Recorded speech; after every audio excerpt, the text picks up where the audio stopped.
everyone rise, please. Face the flag, put the hand over your heart or salute your God. I pledge allegiance to the flag of the United States of America and to the republic for which it stands, one nation, under God, indivisible, with liberty and justice for all. Thank you, sir. The microphones are off, by the way.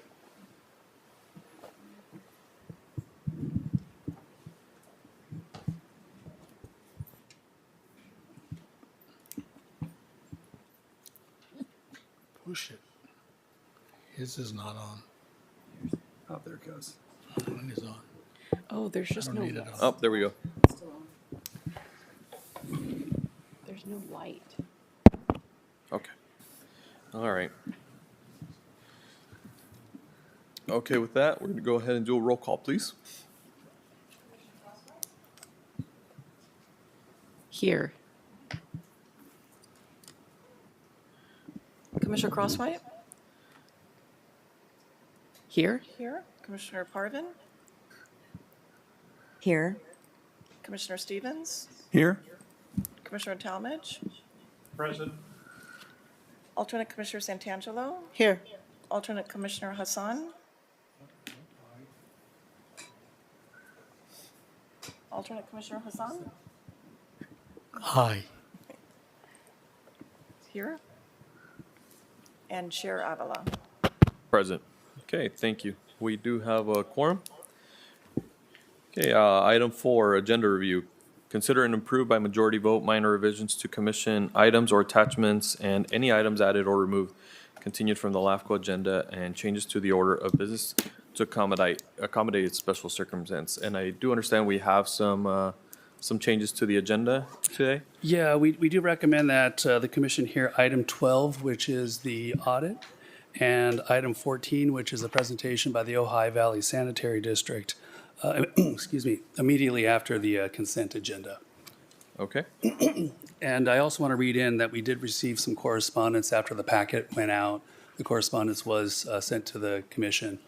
We have correspondence regarding item 10 that was received from Teresa Jordan, correspondence regarding item 10 that was received from Olga Damascus, and then correspondence for item 15 that was received by Eric Wolf. okay, thank you. All right, moving on to the public comment. Public comment is that portion of commission meetings set aside for members of the public to address the commission on items of any Ventura LAFCO business and other than scheduled agenda items. Comments provided during public comment are limited to items within the subject matter jurisdiction of Ventura LAFCO and are limited to 5 minutes. The commission may not deliberate or vote on any matter raised by the public. The chair, however, may request the executive officer to provide brief additional information on matter of general interest to the full commission or public at large. Members of the public making presentations to the commission in connection with one or more agenda items and/or as part of public comment at a single meeting shall be limited to a cumulative total of 5 minutes for all agenda items except for public hearing items. For public hearing items, time limit shall be 5 minutes. The cumulative total time limit for members of the public making or presentations to the commission for all agenda items, including public comment and public hearing items, shall be 10 minutes unless otherwise increased or decreased by the chair, with concurrence of the commission. Okay, do we have public comment? We have nobody wishing to speak. Okay. Okay, item 6, consent items 7 through 9. Has everybody had time to review the consent items? Yes, Mr. Chairman, I would like to pull number 9 and offer a couple of comments rather than consent calendar.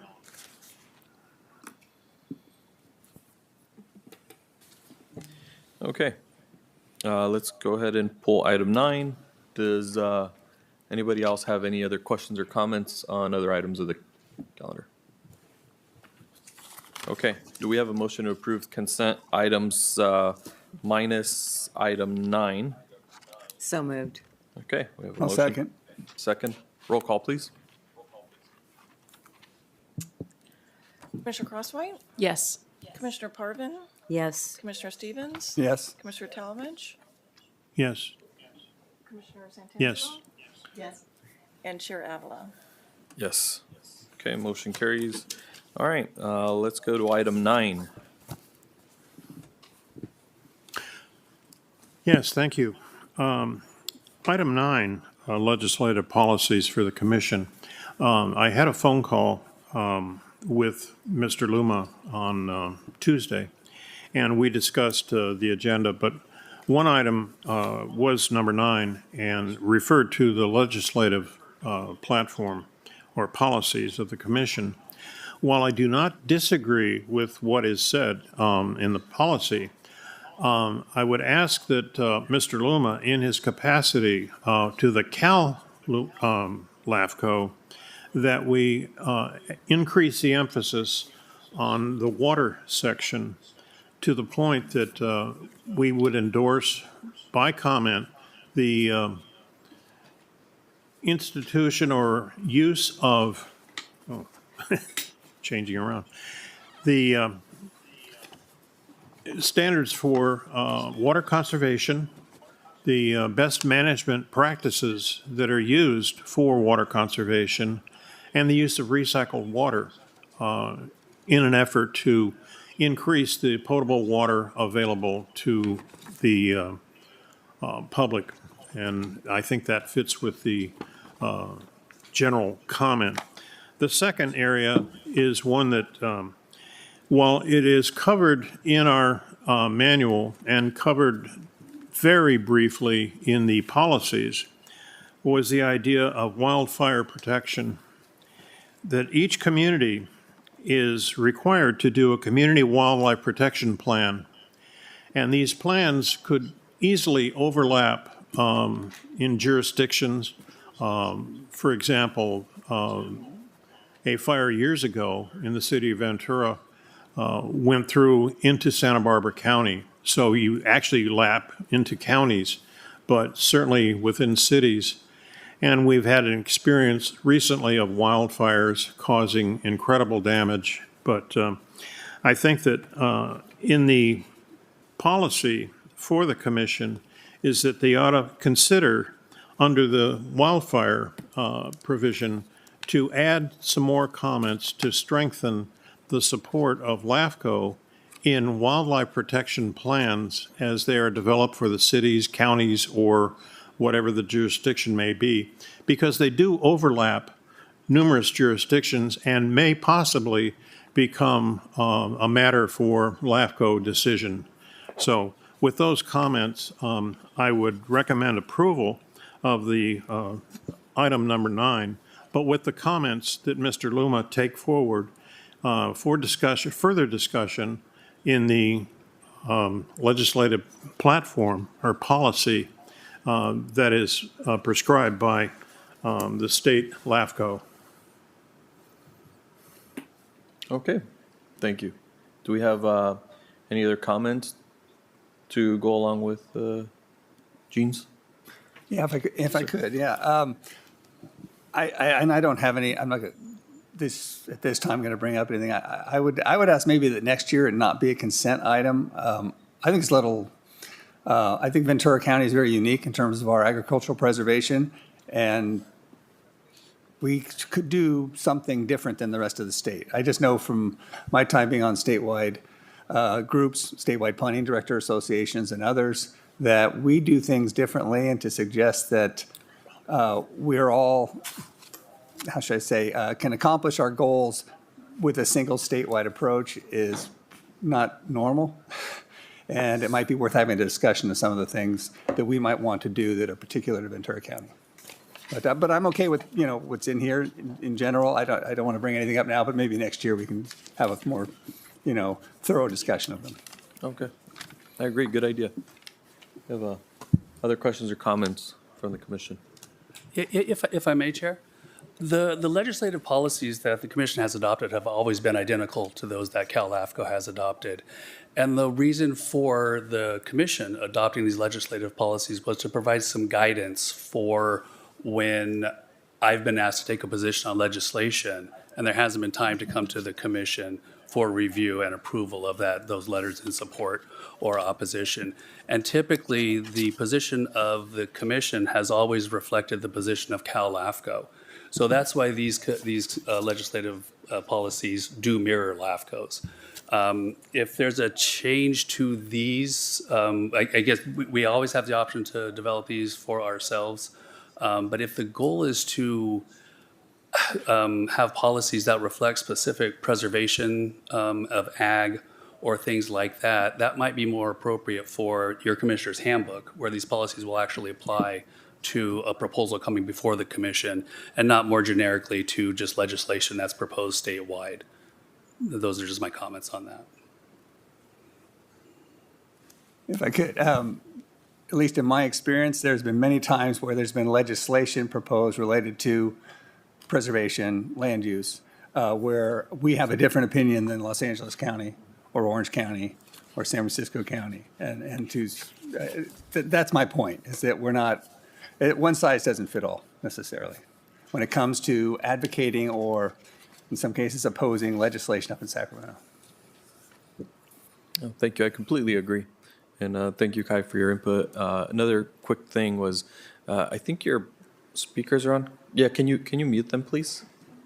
It's very distracting. I'm sorry. And if it's the commission's direction to approach Cal LAFCO and ask that these policies be expanded to include water conservation or more attention to wildfire hazards, I can certainly do that as part of, these policies first go to the Cal LAFCO Legislative Committee and they're voted on, they're amended, they're revised before they go to the board. And as you know, I'm the vice chair for that committee and I can make those suggestions. It'll be next January when these are considered again, but I'd be happy to do that. Yeah, it's not a bad idea, but does that prohibit us from changing them a little bit as recommended by Gene? You For our have purpose. you may change these policies. They would now apply just to our LAFCO.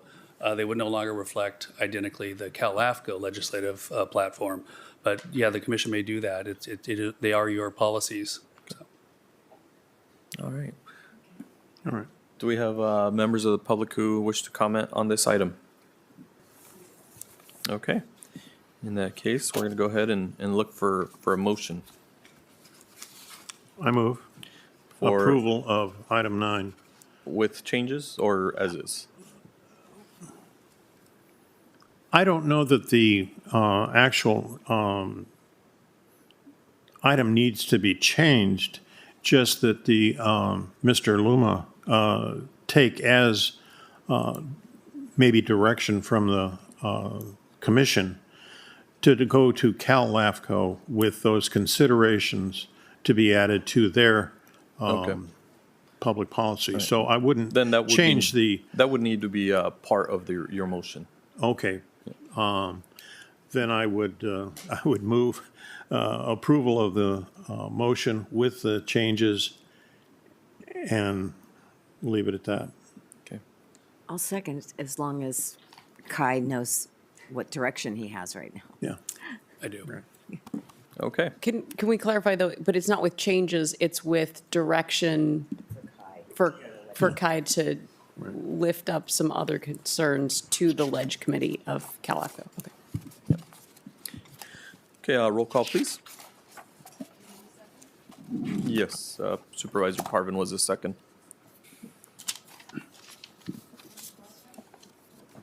Yes.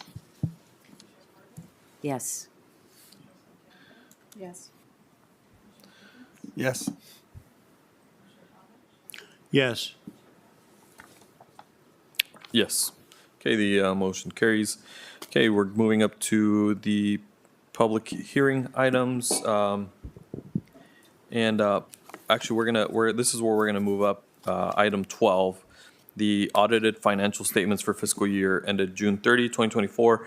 Receive and file the auditor's annual financial report for fiscal year ending June 30, 2024. Recommendation, receive and file. Okay. Yeah, thank you, Mr. Chair. The commission policies do require that the financial statements be audited every year. This year's financial statements for 23 and 24 were audited by Eide Bailey. And we have Jessica Anderson from Eide Bailey here to give an overview of the audit.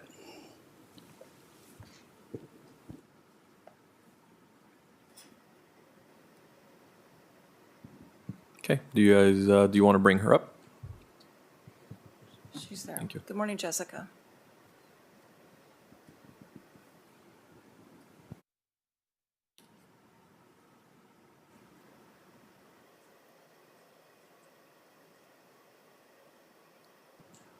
We're not able to hear you.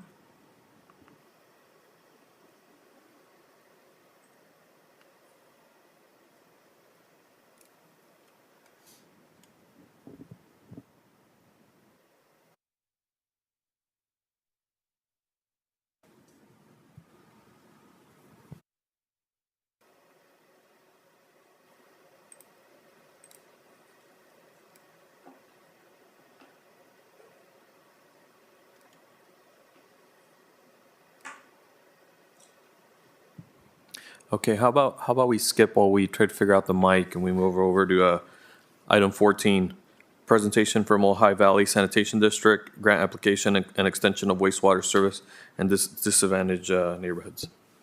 Scott? Good morning. Good morning. Can you guys hear me? Yes, okay. Good morning, Commissioners, Chair Avia, staff. Thanks for having me. For the record, my name is Scott Maxstroth. I'm the General Manager of Ojai Valley Sanitary District. I'm excited today to have the opportunity to update you on some progress that we're making up in Ojai Valley as it regards to wastewater service. To begin with, I want to give you a little bit of a background on Ojai Valley Sanitary District. So we are the sole public agency that provides wastewater in the Ojai Valley. We service the city of Ojai, the unincorporated areas of Miners Oaks, Miramonte, Matilaha, something over here, Kai? Okay. Rancho Matilaha area, Oakview, Casita Springs, and frankly, we even go down into the very north ends of Ventura Avenue. So from the Ventura Distillery, which some people may know, I'm just teasing, it's on Orchard Avenue, back up through the Norway Tract. So we collect that. So we have about 107 miles of pipelines, about 10,000 connections. Our dry weather flow is about 1.5 million gallons a day. We discharge by rule to the Ventura River. So we have a very complex treatment system.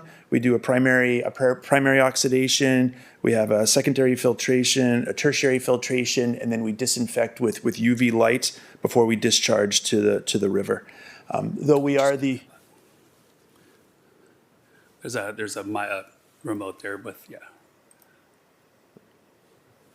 Excuse me as I figure it out. Like a push button? The left arrow. I don't see any.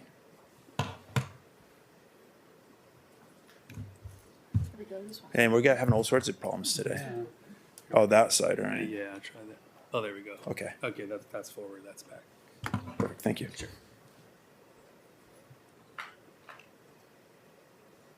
Okay, here's an outline of Ojai Valley Sanitary District and the areas that we serve. The areas in yellow are the areas that we serve. The areas inside the red periphery is already within our sphere of influence. The areas in white that are within the red are not customers, not part of the district, but they're already established as within our sphere of influence. So the particular reason I'm here today is to talk about four particular special disadvantaged communities. They've been established by the state. They are the areas that we call North Rice Road, Trusty Lane, and Casita Springs. So what these communities are is they are in close proximity to Ventura River, and they are currently on septic systems. As you can imagine, the septic systems, I don't know if those that are into it, but the way the septic systems work is you take a flow into the septic system, there's a holding tank, the waste from the house sits in that holding tank. It does degrade somewhat, and as new flow comes in, it displaces part of the flow that was in that tank, and it pushes it out to leach lines. Once it goes out to the leach lines, it goes into the groundwater. It's absorbed in the groundwater, and it goes downstream. when I say downstream, it's underground, right? If there is a possible cross connection to a surface flow, that water could end up there. And so what the state has realized is that there is a degradation of both groundwater and surface influenced water courses from septic tanks. The state's been working with the district, North Rice Road up on the top. That is about 48 parcels, and the state and I have come across and kind of at this point in concept realized that we're looking at around a $700,000 project to plan the septic sewer conversion for those 48 parcels. The next one downstream is the Trusty Lane. Trusty Lane is about 17 parcels, and again, in concept for initial planning, engineering studies, things of that nature, we're looking at around $565,000 would be the grant application for that. And then further downstream, we have the east and west communities in Casita Springs. The reason the state and I, we're currently working together on this to kind of further define this project. Originally, it was lumped together as one entity. The reality is Highway 33, which is Caltrans. It really bisects it. Our trunk pipeline, Ojai Valley Sanitary District's trunk pipeline, is on the west side. It's underneath the bike path. If anyone has ever biked to and from Ojai, our pipeline is in that bike path, which is off. It would be the western bank of the Ventura River, but it's on the east side. My point is we've all worked with Caltrans, and they have their own timeline, and there's a difficulty working with them. And so the state and I have realized that perhaps it would be best to break this project up into two differents, in east and west. And we're using Caltrans as the delineator between the two. The reason being is the parcels on the west side, they're in close proximity to our trunk line. We can get to connections with them, and we don't have to work through the Caltrans process. The community that's on the east side of Highway 33 is probably going to require a little bit more. To put that in perspective, there's about 31 parcels on the west side and about 125 parcels on the east side. And again, that's in concept. We don't have the state and I don't have an exact estimate for each one of those yet, but know that the overall planning and construction for Casita Springs is estimated around $11.6 million. So those previous numbers I gave you were for planning only for the North Rice Road and the Trusty Lane. Let's see. I'm going to dive a little bit into into the drivers. What we talked about the drivers being the water quality, both in groundwater, but also perhaps in surface water that's connected to the groundwater. Some of the impediments that I think that we're going to be seeing is funding. The state has limited funds. They're not flush right now, and so funding's an impediment. The other thing is frankly our ranking within the state's funding, right? So the higher ranked projects are more likely to be funded than the other ones. And finally, I talked about Caltrans as being an impediment that I think we can work through. So why I'm here today? I'm here to gauge the Commission's interest in supporting these septic to sewer conversion projects. If you are interested, I would welcome the support of LAFCO. I think there's some things that LAFCO and Ojai Valley Sanitary District can do together to show that as a community, Ventura County is trying to streamline this and make this as productive as possible for them. And once I was able to do that, I'm willing to work with the state and move forward on the funding process. And my intent is the best we can do is be competitive against other funding applications, and I'm looking for LAFCO's input on that. So if there's any questions, comments, you can consider them. Oh, thank you, Scott. First off, do we have any members of the public who wish to provide any comments? No. Okay, members of the commission. Okay. I would like to commend Scott Maxtrow for bringing this matter to LAFCO. Ever since I was with Regional Sanitation District, we knew the pollution of the groundwater under the river is happening. This was in the 70s. No other general manager, I knew each one of them since the 70s, have brought this to even try to prevent the pollution that's happening from septic tanks, because it's a bigger project. It's just has to be tackled. Nobody else did it, so I want to commend Scott for bringing there. Actually, his board, I have known Jack Curtis for a long time. He's on the board. Board hasn't been that active about it. He brought it up, and this is an opportunity for the LAPCO our LAPCO to give him support. A letter of support by our chair and vice chair should be going out immediately because the grant process takes forever. And letter of support, and I'm sure you're getting more letter of support, et cetera, which would be needed. What can I say? I can go on because I have seen what has happened, and watershed deteriorates for other reasons. But septic tanks, we need to eliminate it. Water Quality Control Board would be so delighted that it has been taken care of. So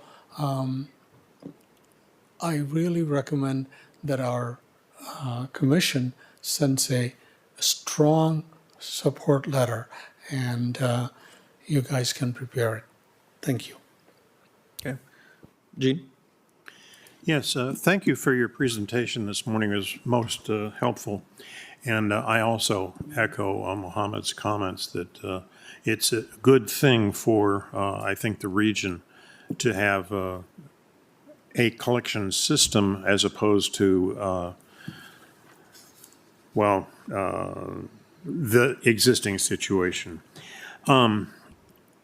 Are the properties that are included currently in your district, or is there, in fact, an annexation into the district? So all of the parcels that I've discussed today would be an annexation into the district. So Okay. they are, I believe they're all within the sphere of influence. Don't Right. quote me on that, but they would all require an annexation into the district. Yes. Okay, fine. All right. Were any of the properties that are to be considered, were they red tagged by the health department or otherwise for polluting groundwater? Not that I know of. Okay. I don't know. All right. Because I'm familiar with a situation up in Los Osos that was horrible. Anyway. You mentioned that your treatment plant treats to tertiary standards but discharges to the creek or to the river. Do you use the recycled water for any other purpose? Kind of is the answer. So the water that we generate and treat on site, we use it for part of our process. So for instance, if we need to wash down our basins, we don't use potable water, we use that water. Right. But by rule, we are mandated to discharge to the water course any final water that is not used. Okay, so you have a requirement to discharge to the river Yes. a certain amount each month, year, whatever. We don't have an amount to discharge on a per year, but we are required. We may not sell the water as recycled water. It must be discharged. So it wouldn't be used for golf courses, parks, or whatever? Could not. Okay, Yeah. all right. Not without changes to our existing requirements. All right, fine. Thank you very much. Question. Have you spoken with the property owners in this area to find out whether or not there's interest to annex to the system were there infrastructure that they could connect to? We have not at this point. So the only reason why I ask is I grew up on a septic system and there was technically a line, but it was so far away that the house was never connected to it, is still not connected to it to this day, because the onus to get from where the house was to the line was going to be, I don't know, $15,000, $20,000, and this was back in the day, because it was about 3/4 of a mile from where the houses were to where the line was. So it's just something that I think in concept, it's a great idea. I think it would be important to speak with the folks who have houses in that area to make sure that were the lines built, is anyone going to connect to them? Because I do think that would be important, and to get a sense of how far from where the infrastructure is that the houses will be. Because if there ends up being a cost to the homeowners, like, is there going to be a program to help them be able to bridge that cost? Because sometimes that's, You know, if you're in a disadvantaged area and you have thousands or tens of thousands of dollars in cost to connect into the line or more, then it's cheaper to stay on your septic system. So just something in the whole grand scheme of things, just something to think about how we get all of those folks online. Because again, in concept, I think it's a great idea. And it would be good to know that there's going to be people that are going to utilize it once it's built. I'm familiar, can I answer her question? Because this LAFCO, in this, we have, like Casita Springs, that area, we, partially it was annexed at that time, the line is very close. But again, Reddy Pacala has done Nyland Acres entire area with grant money and anything that needs to be, when there's a connection, you're right, connection fee, that is, so these are disadvantaged community, and they would, that, their grants are available to circumvent that, and that's the secret. That's why I said that each general manager, I knew them, nobody attempted it, because it's so complex. It's not that complex, but Reddy did it, et cetera, et cetera. So it can be done, and you're right, it should be considered. May I, real quick? Yeah, I echo your concept and concern. The idea that we have for our planning is to fund the design that would bring everybody in, and it would be a cost that would be part of that grant. I think it would come down to from the state's perspective, my inclination is the driving is groundwater quality. They will look at it as a value, right? And so if one particular one is not worth it, then I think you may lose one or two parcels from that. So I guess where I'm going is the intent is not to have charges go to the individual owners as far as capacity charges, as far as connection fees. They likely will become, or they will become, ratepayers within the district, so they will end up with a sewer fee, and that runs about $68 a month right now. Is what so that would be on it. But to put that in perspective, is they ought to be hauling solids out of their septic system if it's a properly functioning septic system, and you're looking at about $800 every 3 years to remove those solids. And then the reality is the septic system, it's going to cost you $10,000 to $12,000 every 20 to 30 years to fix it, because it is going to break down. Now, would there be a requirement for the homeowners to remove their current Yes. septic tanks? Yeah, that would be part of it, and the planning documents that I'm working with the state includes that. It's the abandonment of the septic systems. Commissioner Crosswhite? Yeah, so I think, again, I think in concept, moving forward with design, I don't see a reason not to support this, just encouraging that all of those things on how do you actually get people to connect to it. And even if you could, as you go through this process, if you can get letters of support or signatures from, residents in that area who say, yes, I want to be part of it, I think that'll help your ultimate application with the state when you get to the point of looking towards funding to say, look, these are all folks that are wanting to come on. So, Thank you. thank you. Okay, do we have other questions or comments from the board? Commissioner Stevens? Thank you for the presentation. My questions may be more for staff, and I don't know if you're prepared to answer it. Did the municipal service review you did for the district talk about these areas and, ultimately the service costs and operation of the system? These parcels are already within the sphere of influence, all but I think two. So there's down in part of Casita Springs. So the district has done some planning for the eventual annexation of these areas and sewer service to them. We did not go into detail, as far as I recall, about in the MSR. So and if my understanding is correct, if these parcels are annexed, they're not forced to connect to sewer, but they will have the option to connect to sewer. If they don't annex as part of this effort, and say their septic system fails at a later date, they're going to bear the cost of another annexation. They're going to have to come up with the legal description and the map. They're going to have to come to LAFCO and pay the fee. They're going to have to go through a separate process. So if they go through the LAFCO process that is being driven by the district, they're going to save a lot of money in the future by not having to do that. And they're not obligated to hook up unless their septic system fails or they just voluntarily do so. Yeah, I mean, Prop 4 just passed, last year, and a big part of that was disadvantaged communities. Is that part of the money you're going after? I honestly don't know where it's No, being no. funded from. I'm sorry. Okay, all right, sounds good. One other comment, I was heavily involved in a very similar type of project years ago in the community of Los Osos up in San Luis Obispo County. And there they had numerous homes red tagged, and it was, I won't even detail you with the story, but the bottom line is that they came in with a new collection and treatment system to service the houses in the community, and each and every house had to connect, but was covered by state money or federal money or whatever, grants, whatnot. But you might, if you haven't talked to them, talk to the County of Public Works and about the community in Los Osos and the project to build a new treatment plant.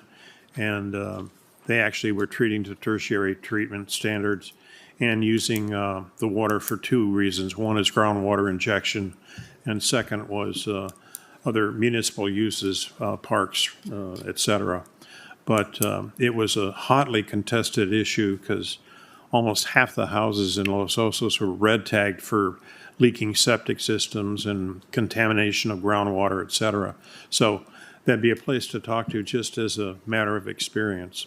Thank you. Thanks for the reference. Thank you, Scott. We appreciate your time.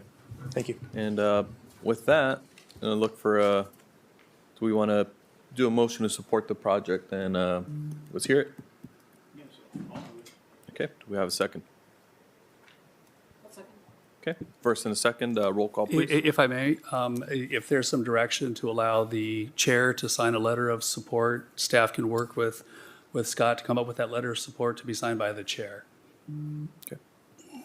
So that would be the motion to come up with a letter to sign for support. Okay, all right, thank you. And who First, was the second, roll second? call, please. Who was the second? Second was, Thank you. And just one comment, would we want that letter to include an encouragement to work for gathering support from the residents that would be in that area? well, I think, I don't think that would be the appropriate way to do it Not this- because not this this point. letter would go to the state, so we would be telling the Okay. state too, Okay, I didn't know who the letter was going to, so. right? Oh. Okay, that's fine. There's no question that that is a reality. It has to be done. Yeah. Yes. Okay. All right, roll call, please. Commissioner Crosswhite, Yes. Commissioner Parvin, Yes. Commissioner Santangelo, Yes. Commissioner Stevens. Yes. Commissioner Talmadge, Yes. and Chair Avalo. Aye. Okay, motion carries. Thank you, Scott. If I may, Chair Avila, it looks like Commissioner Perillo has arrived. Hello, Commissioner Perillo. Good morning. Would you like to join us? Well, we're going to take a 2-minute break to let Commissioner Perillo get up here. So, thank you, Susan.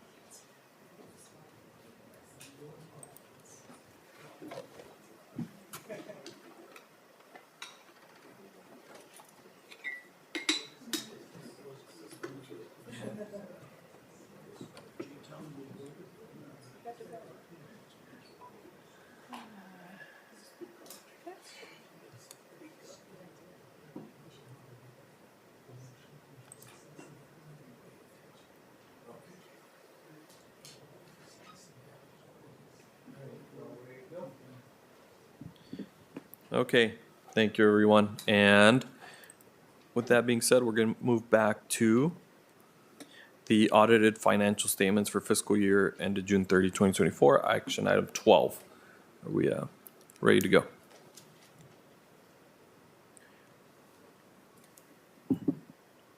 No, we're not able to hear you, Jessica. Is the problem on our end? Not muted.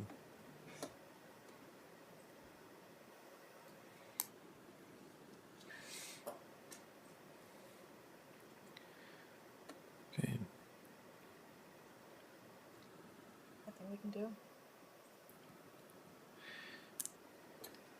Is she able to call in instead of Zoom?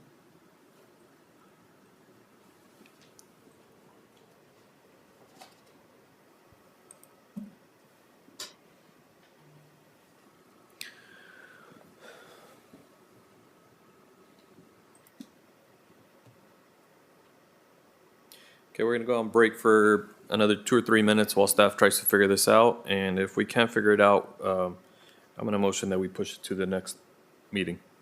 Okay. All right.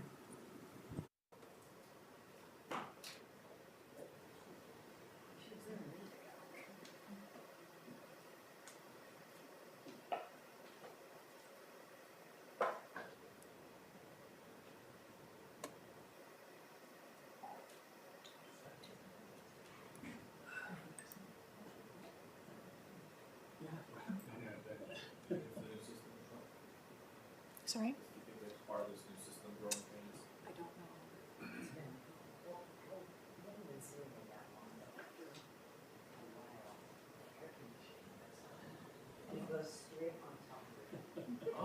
And it goes, it's like a vacuum.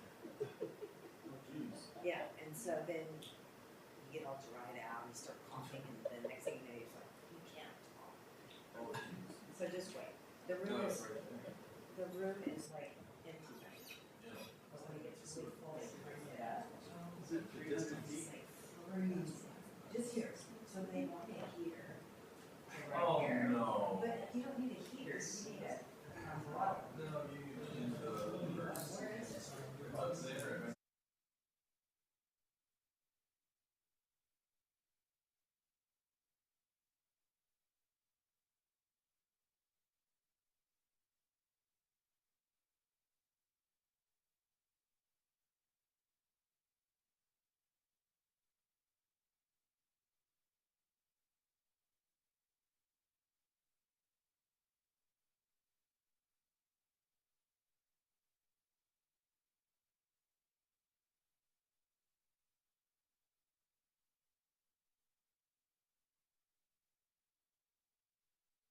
But how do you get there? Oh, good for you. I'm really tall back there. And you're limited. Yeah. Right. Yeah. Because the other ones, everybody else seems comfortable. And I was fine with that. Okay. Looks like she's disconnected. I wonder if Yeah, that's a good point.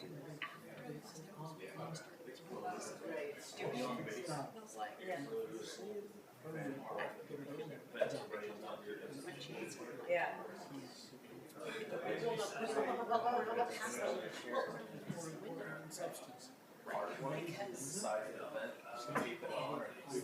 Yeah. I know after about 10 hours, it's like, I was supposed to do a proclamation on someone, and I looked at her, and I'm like, you know what, just hang it. That was it. Couldn't talk to that. I need to drink tons of water, and just dries. Tuesday, Wednesday.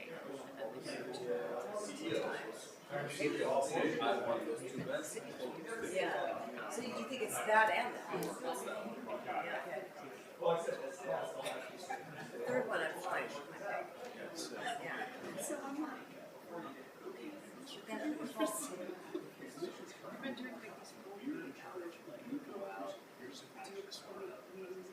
we all get before you get out.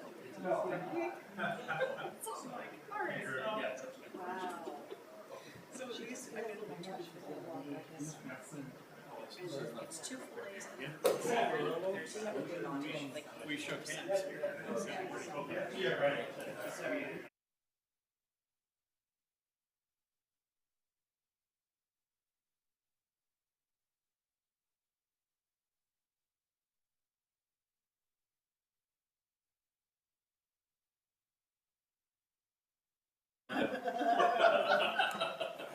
Throw down the hammer. Maxwell's. All right. Thank you, everyone. Coming back from the break, calling this meeting to order. Looks like our presenter was unable to log in. So we have a couple options at this point. Either A, we have read the audit and are comfortable with it, and we can approve it, or we reschedule this. What would the commission like to do? Chair, Yes. I would like to move approval. I mean, we fully read it. There aren't any concerns or issues, so I would make a motion to move forward. I'd second that. All right. Before we do that, I'm going to go ahead and ask if we have, since we're going to go that route, do we have public comment on the audit? We do not. Okay. No public comment. Okay. We have a first and a second. Roll call, please. Commissioner Crosswhite, Yes. Commissioner Parvin, Yes. Commissioner Perillo, No. Commissioner Stevens, Yes. Commissioner Talmadge, Yes. Chair Avalo. Aye. Motion carries. All right. Thank you. All right. With that being said, we're moving back to public hearing items. LAFCO proposed budget for fiscal year 2025 through 26. Kai.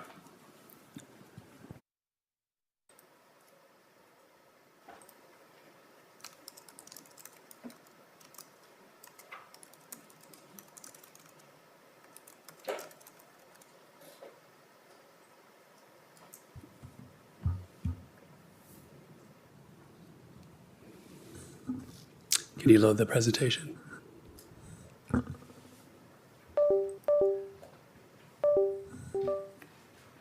Okay, thank you, Chair Avila. Avila. This is agenda item number 10. It is the proposed budget for fiscal year 2025-26.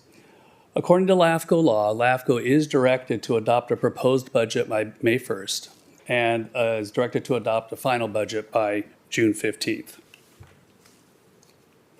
I'm going to start with the current fiscal year in review, and we'll start with expenditures.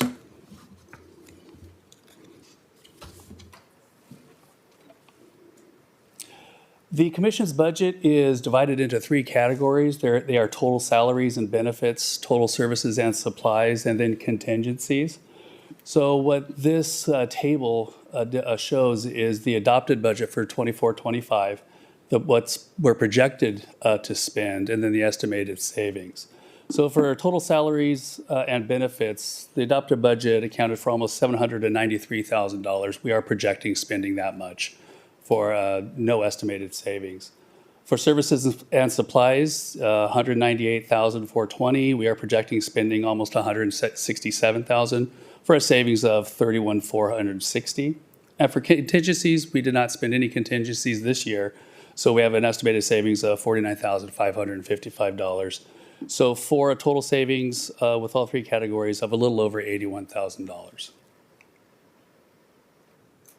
As far as revenue, interest earnings, we anticipated $5,000. We're looking at $14,000 projected for a surplus of $9,000. Regarding other revenue, this is from application fees. We estimated $6,000 as part of the adopted budget, but we are projecting receiving $13,000 in fees for a surplus of $7,000. Revenue from other governmental agencies, which of course is the overwhelming part of our revenue, $954,675. We have received all of that, so there's no surplus there. So we're looking at a surplus of $16,000 as far as revenue goes. So when the projected expenditure savings and the revenue surplus are added together, we're looking at a little bit over $97,000 for projected fund balance at the end of this year. So moving on to the proposed budget for next fiscal year, again, 3 categories: the salary and employee benefits, services and supplies, and contingencies. The current adopted budget, total expenditures were $1,040,675. We are proposing an increase to $1,136,970. This is an increase of a little over $96,000 or 9.3%. And so we'll talk about each of these in more detail. Expenditures, salary and benefits. So we are recommending an increase from $792,700 this year to almost $814,000 for next year. Excuse me. This is an increase of $21,250 or 2.7%. And the reason for these increases is primarily two regular salaries. It's an increase of $11,000 or 2.1%. And then also there's an increase for group insurance of $8,000 or 15%. Now the increase to regular salaries, there's no actual increase to our salaries that are occurring next fiscal year. This just reflects a full year of the 3.5% general salary increase that was effective in December 2024. As far as group insurance, the commission has no control over that cost. It's set by the county, and that's what the county development budget development manual requires this year or next year. Services and supplies, we're recommending an increase from $198,420 to $219,660, increase of $21,240 or 10.7%. The primary reason for this increase is county geographical information expense. The GIS provides computer mapping services to LAFCO, which we rely on. In the past, this expense, the county departments that use GIS quite a bit were basically subsidizing those users, those departments who didn't use it all that much. And LAFCO is one of those departments that don't use it all that much. So we were receiving a subsidy. That's why it was so much cheaper. That changed this year, where GIS is now requiring actual users to pay their actual cost. So that explains that increase. This increase is somewhat offset by a reduction in other professional and specialized services. This includes the audit. It also includes some funding last year for the production of videos for the LAFCO website. We've completed one of those. We're in the process of completing another, so we don't need all of that money again this year. So there is a reduction. And contingencies. So the commission policy provides 10% of total expenditures for contingencies, quote, unless the commission deems a different amount appropriate. Now, for the past several years, the commission has deemed 5% to be appropriate. That's why we have, for the current fiscal year, a 5% contingency of $49,555. And the commission has justified this 5% reduction because there's always been a rather large amount of fund balance left over every year. However, that fund balance has been decreasing over the past several years, and as you can see there, the unassigned fund balance is anticipated to decrease to $250,000 at the end of next fiscal year. And we are looking at further decreases expected in future years. And this is intentional, as the commission has always put some of that money toward the current budget, and but that, of course, results in that unfunded or unassigned fund balance decreasing. So we are recommending, because of that, the commission has relied on that unassigned fund balance if it was ever needed beyond the 5% contingency. But because it's lowering, we're recommending at this point that the commission raise contingencies to the full 10%, consistent with commission policies. So that would be $103,360. So here's expenditures in just the total. $21,250 for salaries and benefits, $21,240 for services and supplies, $53,805 for contingencies. So it altogether, it's an increase of $96,295, which is 9.3% increase over the current budget.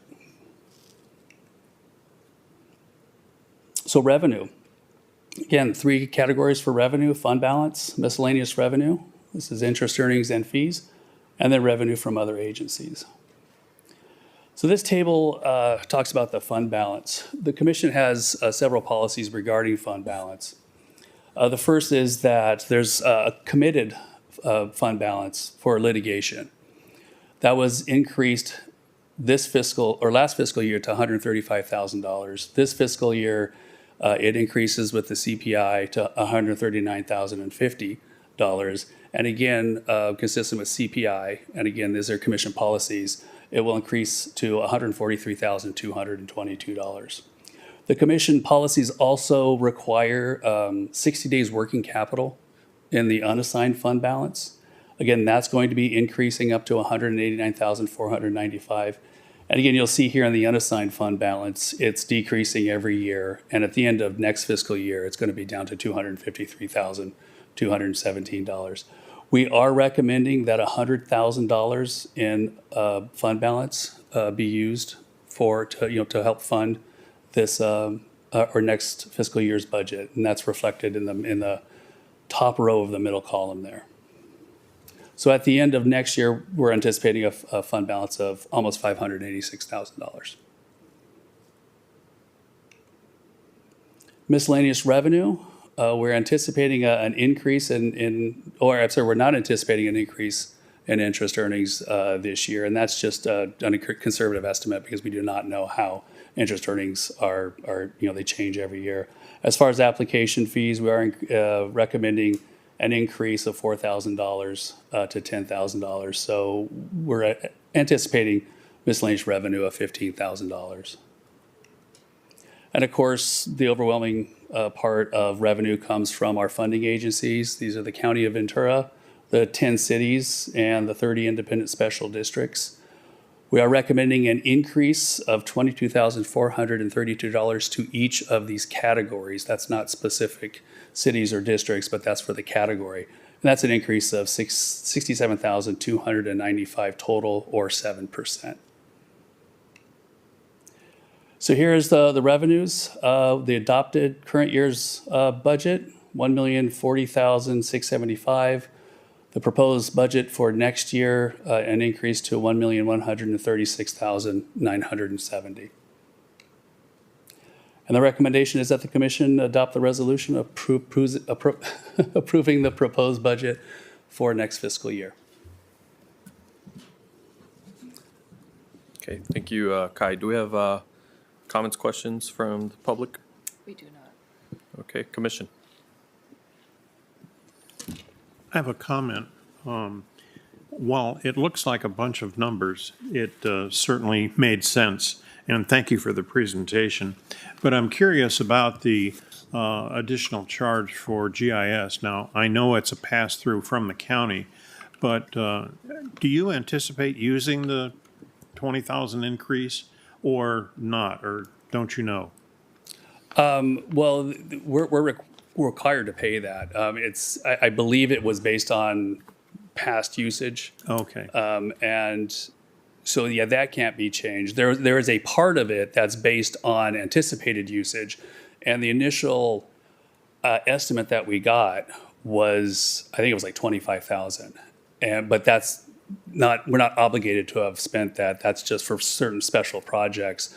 Because it was so high, we lowered that estimate down to about $5,000. So we're not going to be using GIS for any special projects, or not to the degree that we have in the past. Right. For next So year. the 20,000 was a pass-through from the county to you based on history, just, Yeah, there is a set fee right. that they're going to charge us, and then there's the fee for projects above and beyond what they have provided us in the past. Okay. That they were going to charge a lot, but we are not asking the commission Because to that fund was a that significant amount. number in, Yeah. supplies and services, and I was just curious what it was, why it was. Mm-hmm. Thank you. But they are very sophisticated mapping systems. They are. I took a class on it because it was very challenging. But they are very sophisticated, and I'm sure you do use them because I think I've seen some of the maps that you have. Yeah, absolutely. Yeah, GIS does maintain the commission's official maps, computer mapping for the boundaries and spheres of influence. And that's something that's LAFCO's obligated to do. The other projects, the mapping projects, the cleanup projects, those are above and beyond that base cost. Chair, I have a couple of quick comments. At the MSR, when Andrea puts in all these maps and so on, I look at it. So keep it coming what the GIS does. It's really good. Couldn't be any better. So And to Andrea's credit, she produces a lot of those maps herself, again, using data from the GIS that's maintained by I GIS. really appreciate it, so keep it coming. And one thing that I always, when I look at your budget and so on, maybe it's semantics. As a civil engineer, environmental engineer, we do projects and we put in contingency because it's a project, you never know. But isn't there a better terminology? And Jeff can say that, call it reserve, so that it's really doing it as a reserve. Why call it contingent? I always wondered about it. That's about all. And I don't have an answer for that, sorry. Okay, that's fine. Okay.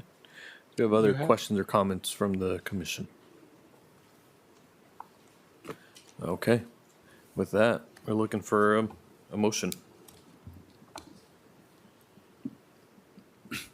Before I offer a motion, I guess Kai kind of raised a good question about the contingency amount, whether or not the 5% that the commission's been doing in the past few years was adequate compared to the 10. I guess I would suggest, given the fact that we are not in construction, we have a fairly modest staff, that I was comfortable with 5%. I'll throw that out. I would support either one, but I'd be interested in hearing what the other commissioners think. Good point. Questions, Comment. comments? Having been on this commission before, and now I'm kind of newer, we have needed that kind of funding from a legal perspective, because people have actually come, I believe the city of Simi Valley sued LAFCO in the past, a long time ago. But there are times when it's nice to have that as backup and that you're prepared. Absolutely. Commissioner Crosswhite? I think at this point, I don't have a problem with it being in there. If it's not spent, it goes back into the unassigned fund balance, which is where it's coming from currently anyway. So I don't know that I have a problem having it in there. Last year, part of why we did it was so that we didn't have to raise any extra money from our agencies. But there's also this sort of balancing where at some point it'll have to go up. So going up a little bit now, so it doesn't have to go up a lot later as we sort of balance out and as we've spent down the fund balance. I don't think it's having a huge material impact at this point on our agencies. And so I don't have a problem with it being there in case we were to need it. Kind of like our water agencies. All right. Yes, sir. Yes, I support the increase because with litigation coming from a city that's involved with it and other agencies, legal bills and attorneys, they're worth what you get, and you need to have the money just in case. And if it rolls over, we carry it. I'm supportive of that. Thank you. Okay, if there's no more questions from the commission, we're going to move back to any public comments. Okay, with that, looking for a motion. I'll move approval. Second? Paul, second? We have a first and a second. Roll call, please. Did the second come from? I did. Thank you. Commissioner Crosswhite, Yes. Commissioner Parvin, Yes. Commissioner Perillo, Yes. Commissioner Stevens. Yes. Commissioner Talmadge, Yes. and Chair Avila. Aye. Motion carries. Thank you. Moving on to item 11, LAFCO fee schedule for fiscal year 2025 to 26. Determine that no changes to the current LAFCO fee schedule are necessary and adopt a resolution to readopt the existing LAFCO fee schedule for 2025 and 26 fiscal years. Recommended action is approval. Commission policies do require that the commission review its fee schedule every year as part of the budget process. We are not recommending any changes to the current fee schedule. Okay. Public comment? Nobody wishing to speak. Okay. Commission? I'd recommend approval of the action. Okay. Any questions or comments before we move to that? Okay. And I'm sorry. Do you typically notify the districts and cities that you're going to get a break this year? Get a break as far as the fees? Right. Well, not specifically. Okay, because it's, when they do their budgeting, they just call you and say, what do you anticipate? Is that what they do? Well, a lot of times the agencies don't know how many annexations or applications they're going to get. They typically base their budget on the budget that the commission just adopted and what their apportionment's going to be. That's what they really focus on. Year after year? Right, Yeah. and mainly that's because, the applicants to the cities and districts are paying a fee to them to cover that cost as well. All right, okay, thanks.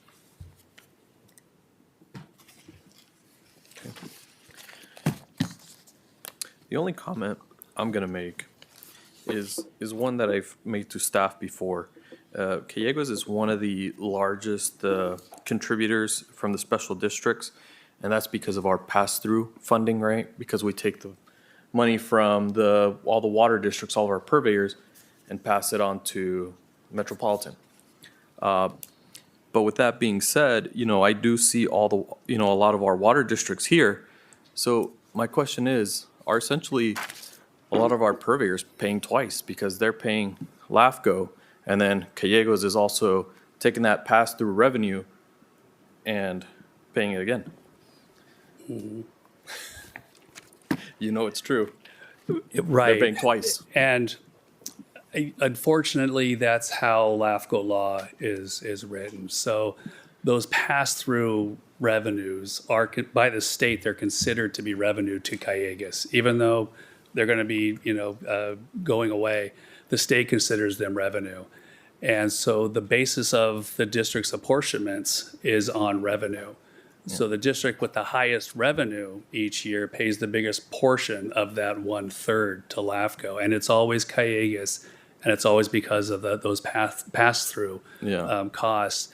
The only way to change that would be to change state law, which is doable, but what that results in is an increase to the cost for all the other districts. Yeah. So, So water districts pay twice. Got it. Right. All right. All right, with that, I go ahead and look for motion. As chair, I wait for my commission to make the motions. I move that the resolution be adopted. We have a second? Second.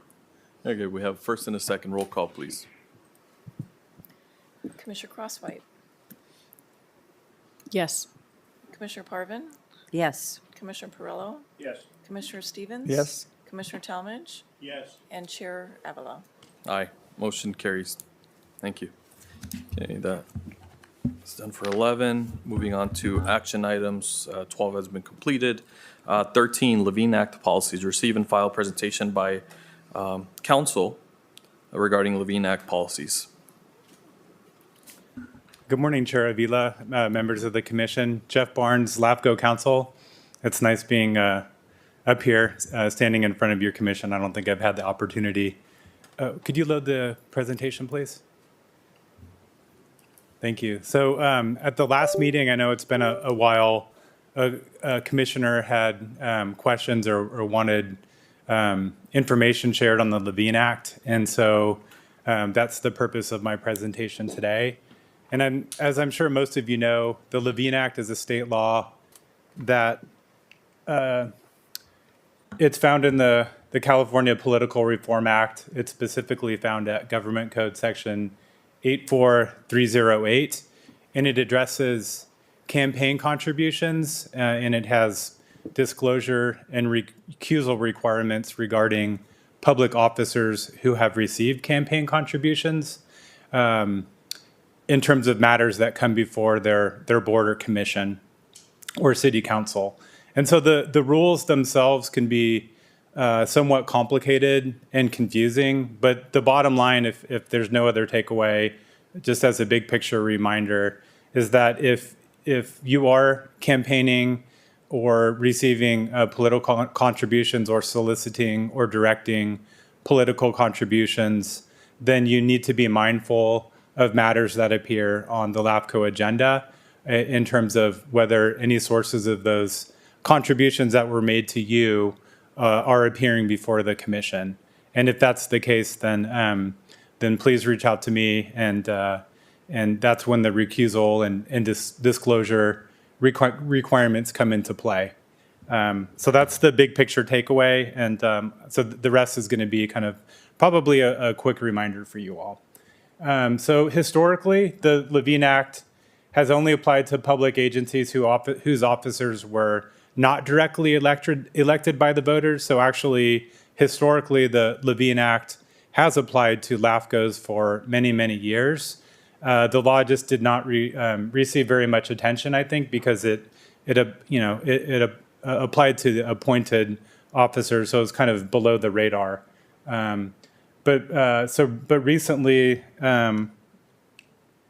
as of 2023, the Levine Act has been expanded, and so it now applies to agencies whose officers are directly elected by the voters. And so that would be, obviously the County Board of Supervisors, city councils, governing boards of special districts.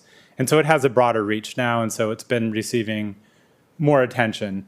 And I think for that reason, the state legislature has also gone through a couple rounds of revisions to the Levine Act itself and made a number of substantive changes over the last couple years. The proceedings covered by the Levine Act are fairly broad. The resulting decision in a proceeding must be discretionary to grant, deny, revoke, restrict, or modify. And so the magic words are licenses, permits, or other entitlements for use. And so that's been interpreted very broadly. And so it covers proceedings that include but are not limited to many types of contracts, public contracts, procurement of goods and services, franchise agreements. And then in terms of LAFCO, the important takeaway is it applies to annexations and other changes of organization and reorganization. And also more on the city and county and discretionary land use entitlements and approvals. So a broad cross-section of discretionary decisions. And I should have said this off the bat, and it's almost self-explanatory, but the public policy behind the Levine Act, whether good or bad, whether it's an effective law or not, is it's intended to address the so-called pay-to-play connection between campaign contributions and public decision-making to cut down on that perceived issue. And so matters there are certain matters within discretionary matters even that apply to contracts that are expressly excluded from the Levine Act. And so the changes in the last couple of years have clarified and kind of broadened the exclusions, again, because I think the Levine Act was given a broader reach, and especially at the city and county level, so many items were subject to the Levine Act. It was overkill because it didn't serve the pay-to-play purpose that the law is intended to have.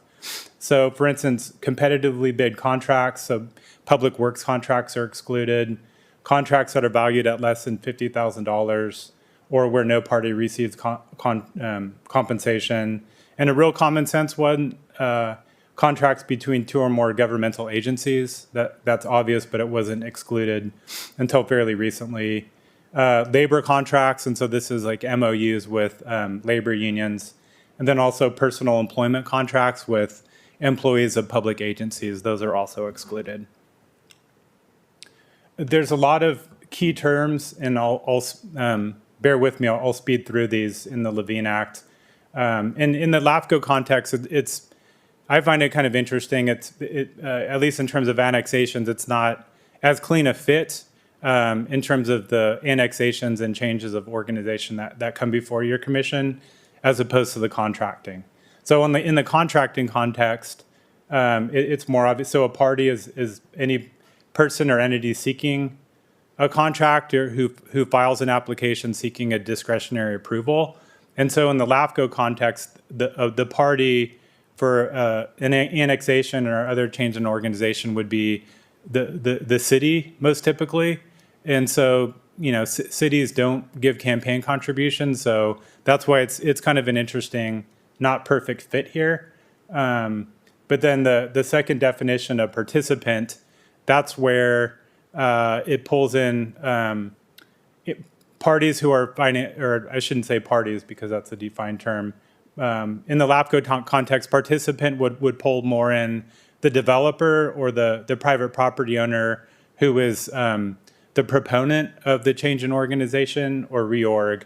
And so participants defined as an entity or person who actively supports or opposes the decision in a covered proceeding and who has a financial interest. And so actively support requires either in-person lobbying or a presentation before the public agency or otherwise attempting to influence officers of the agency. So general public statements made by a person or entity would not qualify them as a participant. They actually have to appear before your commission or actively lobby behind the scenes to be deemed a participant.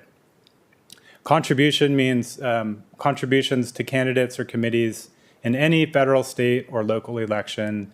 Officer, that refers to elected and appointed officers and alternates to elected or appointed office. So all of your commissioners are considered officers as well as alternates. Pending, and I'll get into the significance of these terms in the next few slides, but pending, as it refers to an officer, means when an item is placed on a public meeting agenda for discussion or decision, or the officer knows the items within the agency's jurisdiction, for instance, if an application has been filed, and it's reasonably foreseeable that the item will come before the decision maker for a decision in the proceeding. And finally, agent, that's an important term because campaign contributions made by an agent are also included within the Levine Act's rules and restrictions. So an agent means a person who represents either a party or participant for compensation and, again, appears before the commission or basically tries to influence the outcome of a decision. It doesn't include agents, or I shouldn't say agents, but it doesn't include people who just make public comments about a project. They actually have to actively attempt to influence, similar to a participant. And so common agents in the land use and LAFCO context would be land use planning firms and law firms who are representing a participant, that is a property owner or other proponent of an annexation, for example. And so the Levine Act has three basic requirements in terms of campaign contributions, really boiled down. The first is situations where officers are required to refuse acceptance of campaign contributions when officers are required to disclose receipt of contributions, and then recusal when contributions are received. In some situations, the officer is required to recuse herself or himself from the proceeding. So the rule on refusal, while the proceeding is pending and for 12 months following the final decision on a proceeding, an officer must not accept, solicit, or direct a campaign contribution of more than $500 from the party's agent, or a participant or the participant's agent. And so this applies to contributions to the officer and contributions to others directed by the officer. So it's pretty broad. And so basically, if it's campaign election season and you're receiving campaign contributions, you have to be very mindful of this this broad rule. For contributions following a final decision, the officer, if a contribution is received, the officer can cure the violation if the contribution is returned within 30 days, if certain conditions are met. Parties and participants are likewise prohibited from making such contributions. In other words, they violate the law by making a contribution while their application is pending before a commission or, board of supervisors or city council. Can you define certain conditions met for consent? Yeah, so those it's basically if there was no knowledge of the receipt of the contribution, it's basically lack of a knowledge, I think is the best summary. If the campaign contribution came in, but the officer wasn't soliciting it actively, and it wasn't a situation where the officer knowingly basically violated the Levine Act and was caught, and then returned it after. And so that hopefully that was a good enough explanation. Labor union contributing after a contract is awarded for a project? Labor union, those types of contracts are exempt, and so that wouldn't be a problem. Yeah, good questions.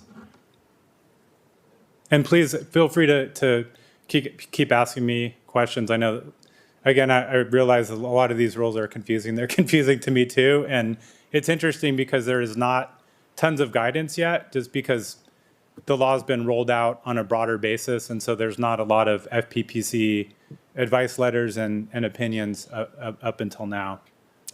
Chair, I have a question that is bugging me. I'm confused as to who the act applies to, Jeff. Okay. Maybe I'm not thinking properly. For example, even in special districts that are here, 2 of us are elected, 1 person is not elected. So it seems everything is regarding the election matter. Does it really matter if a person is elected or not? It equally applies? That's a good question. It applies to both officials or officers, as is the defined term under the Levine Act, who are elected directly, and also if your special district has another officer who is appointed, then that applies to them also. But I think maybe where you're going with this is if an officer is appointed, then they really have no reason to be receiving campaign contributions, Right. Which makes sense. And so then the easy answer is, yeah, it technically applies to you, but you don't really have to worry about it as long as you're not receiving contributions for yourself or soliciting them from one of your colleagues or someone in a different state or federal race. So then the next requirement is disclosure. An officer must disclose on the record any contributions of more than $500 received within the 12 months prior to receiving the contribution from a party or participant of a party or their agent. And so the disclosure of the contributions is required to occur on the record of the proceeding. And so you might be asking yourself, well, if the officer is not allowed to even accept the contribution, then what's the deal with the disclosure requirement? And it's kind of belt and suspenders. And I'll get to this, and actually I'll just go to the next slide and tee it up. And these rules have been evolving, but disclosure it's basically kind of a belt and suspenders with the law. It says, okay, you're not supposed to receive the contribution If you do, you have to tell people about it, basically. But then it gets even more kind of confusing, but this is just how it works. Even if you receive a contribution in the 12 months before the decision is made, the baseline rule is you have to recuse yourself and you cannot participate. But just recently, the campaign contribution return rule was even more relaxed. And so public officials actually can now participate even if they've received a contribution, as long as they basically announce on the record that they're going to be returning it within the next 30 days. And so my understanding of the idea here, and it makes sense, especially with agencies with a lot of different contracts and matters coming before them, is it's going to be difficult a lot of times to connect the dots between a matter that appears before the agency and a campaign contribution, especially when you're receiving a lot of contributions. And so that's my understanding of the intent behind this pretty generous return the contribution, and then you don't have to recuse yourself, and everything's okay rule. So, and again, I'm explaining it the best I can. I know it's kind of confusing, but the bottom line is these are personal campaign contribution rules, and so you just have to be very mindful of items on the agenda. Okay. Question from Commissioner Crosswhite. If I can get the mic to turn on. So the idea here, if I'm understanding right, is the idea that when someone received a contribution, they may not know that there's a project that's going to appear before them in the next 12 months. Is that the idea? That's the idea. And just to take it a step further, even if they do know, a lot of times a participant, someone who's kind of not the applicant, who's involved, but kind of on the sidelines, or even the participant's agent, so let's say an attorney for someone who's kind of on the sidelines, can also give a contribution and trigger these rules. And so it's a very broad reach. And so I think the law allowing the return of the contribution reflects that. It's like, yeah, there's going to be a lot of times where there's no knowledge that the contribution even triggered these rules. So it's not fair.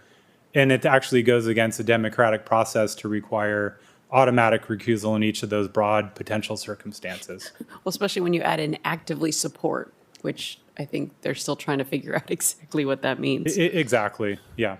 And so, everyone just has to do the best they can and keep a clean process. And so to reflect, and I didn't go into all the changes in the last year, but one of the changes was increasing the baseline campaign contribution that triggers all these rules from $250 to $500.